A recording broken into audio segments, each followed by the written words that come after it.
האורח הבא שלנו הוא אחד ממומחי השיווק הבינלאומיים שאני הכי מעריך, פרופסור מארק ריטסון. מארק חקר במשך שנה אלפי הגשות לתחרות הפרסום האפקטיבית אלפי, וניסה לגלות מה הופך קמפיין פרסומי לאפקטיבי. הקייס סטאדי שלו על השקת סכיני הגילוח פיוז'ן של ג'ילט צולם מראש, ואנחנו הוספנו לו כותרות ותרגמנו אותו בעבורכם. אז מארק ריטסון, 10 דקות הבאות שלך, בבקשה. In the world of marketing, there is probably no greater exemplar of effectiveness than Gillette.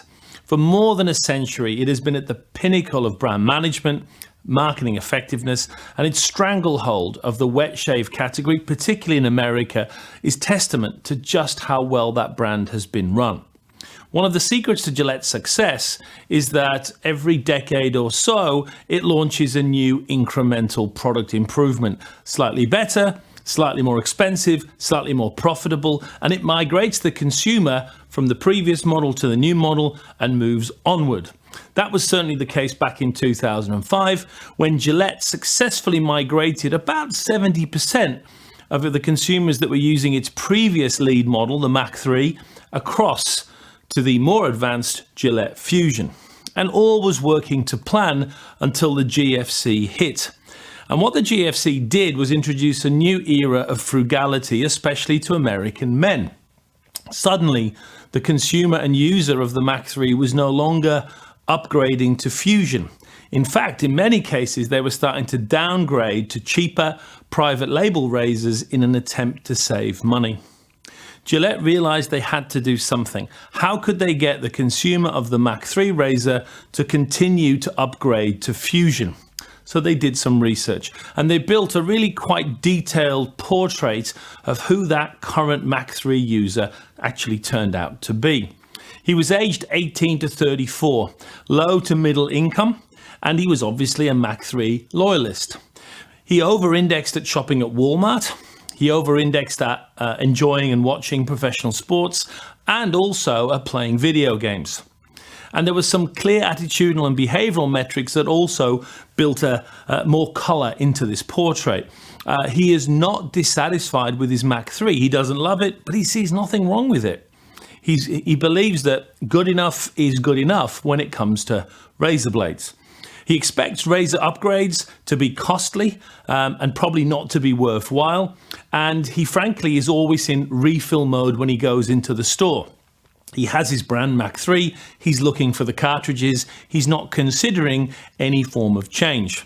His partner buys his blades about 40% of the time, and she doesn't want to interrupt the status quo, though she would consider buying something as a present for him every now and again. And ultimately, he's happy with where he is. So this was the challenge that Gillette faced. How do we get this man to upgrade and spend more on his razor? So the strategy. Convert Mach 3 users to Fusion. The target, this 18 to 35-year-old Walmart shopping Mach 3 user. The position, look their best, play their best. The idea of tying into sports and video games a link back to Gillette. And the objectives, well, overall there was a 3-stage plan. Disrupt this current loyal cycle of refilling cartridges. Then present something which has relevance to this consumer and that something which has ultimately value that will persuade him to upgrade.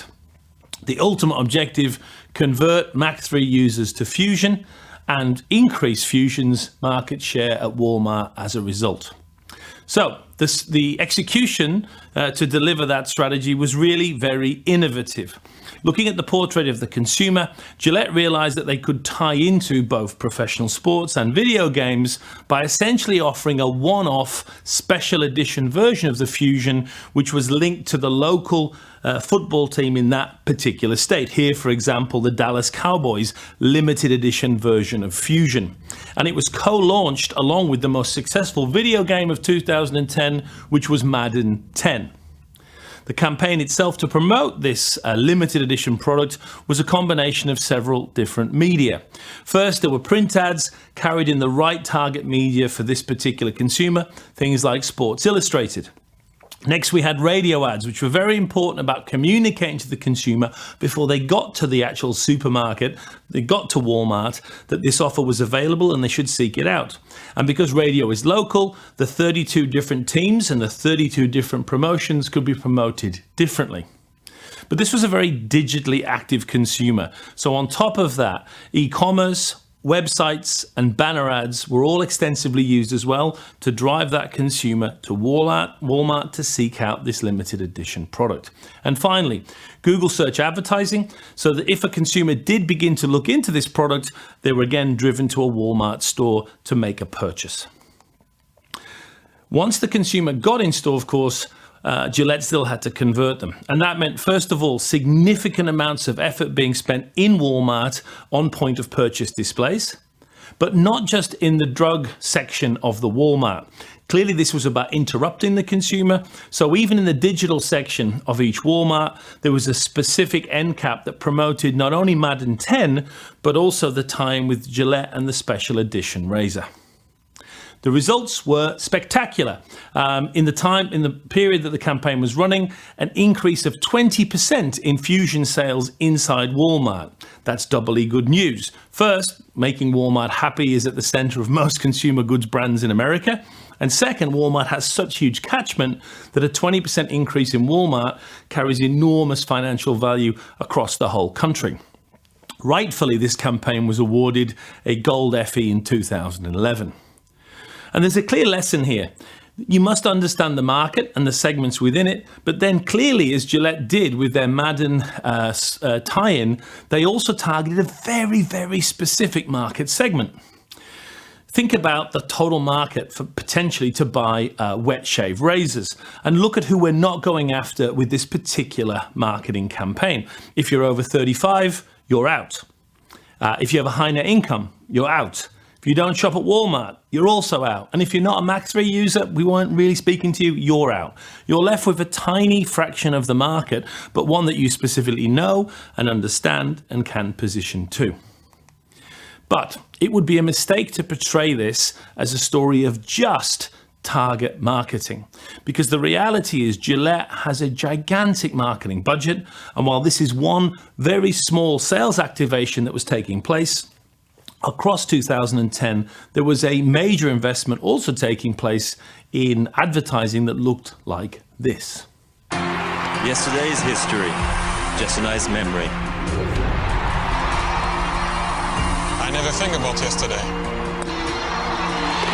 The only day that matters is today. Start today with Gillette Fusion Power and the confidence you get from the world's closest, most comfortable shave. Turn it on. Soothing micropulses help reduce friction. You barely feel the blades. Gillette Fusion Power.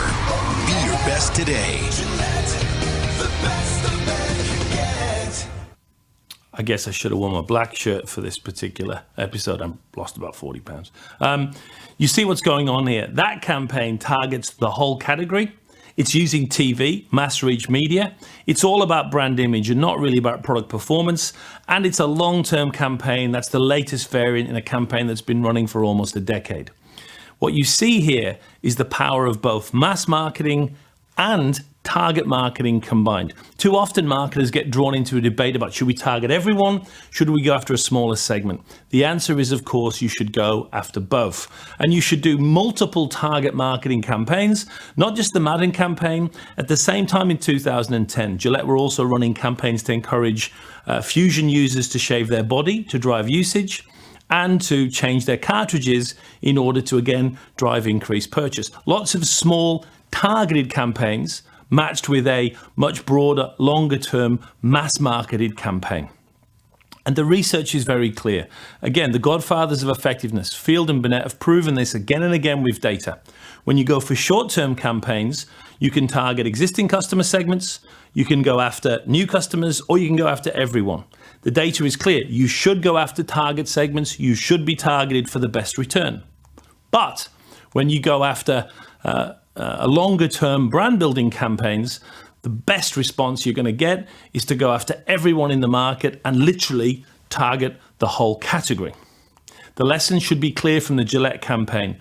Too often we get caught up in this debate between should we target or should we go after mass marketing. The answer is you should go after both. And the reality is that a well-run brand searching for maximum effectiveness is able to do mass marketing to build brand over the long term and target market multiple times for specific segments for sales activation. You need a bit of both.